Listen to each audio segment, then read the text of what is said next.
Initial data suggests that spot Ethereum ETFs are attracting around half of the volumes that spot Bitcoin ETFs did at launch. Initial data suggests that spot Ethereum ETFs are attracting around half of the volumes that spot Bitcoin ETFs did at launch. This is not investment advice. The author has no position in any of the stocks mentioned. Ft.com has a disclosure and ethics policy. In a watershed moment for the entire crypto sphere that signifies the nascent industry's growing heft, spot Ethereum ETFs have finally commenced trading on a number of American exchanges, allowing mom-and-pop investors a convenient avenue to gain exposure to Ethereum, the second most valuable crypto ecosystem after Bitcoin. Back in May, the SEC granted an in-principle approval to a number of spot Ethereum ETFs, including the Grayscale Ethereum Trust, the Bitwise Ethereum ETF, the iShares Ethereum Trust, the VanEck Ethereum Trust, the ARK21 Shares Ethereum ETF, the Invesco Galaxy Ethereum ETF, the Fidelity Ethereum Fund, the Franklin Ethereum ETF. The SEC approves spot Ethereum ETFs and staking as crypto regulation becomes a hot topic on the Hill. A brief overview of spot Ethereum ETFs sourced from Zero Hedge. Last week, the SEC formally approved these investment vehicles for trading.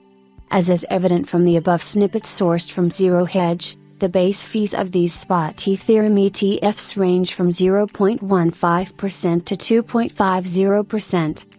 None of the approved ETFs currently allow for staking on the Ethereum network. As a refresher, under Ethereum's post-transaction authentication mechanism, validators lock up or stake specific Ether balances in specialized nodes to win a chance to authenticate a particular batch of transactions, thereby receiving the transaction fee as reward. While the lack of staking will diminish the yields of spot Ethereum ETFs, this limitation appears to be a necessary opportunity cost to ensure sufficient liquidity for smooth fund operations, especially as Ethereum's standard exit queue limits the number of stakers who are allowed to exit on a given day. Nonetheless, almost all of these investment vehicles are currently searching for a feasible way to incorporate staking. As such, we would not be surprised if the SEC does allow these ETFs to stake a portion of their holdings on the Ethereum network a few months down the road. Here's volume after first 15 minutes of trading. Total of $112 million traded for the group, which is a ton versus a normal ETF launch but only about half of what Bitcoin ETF's volume pace was on day one, although 50% would exceed expectations IMO. Also Bitwise outperforming early. This brings us to the crux of the matter. Spot Ethereum ETFs attracted $112 million in volume during the first 15 minutes of trading.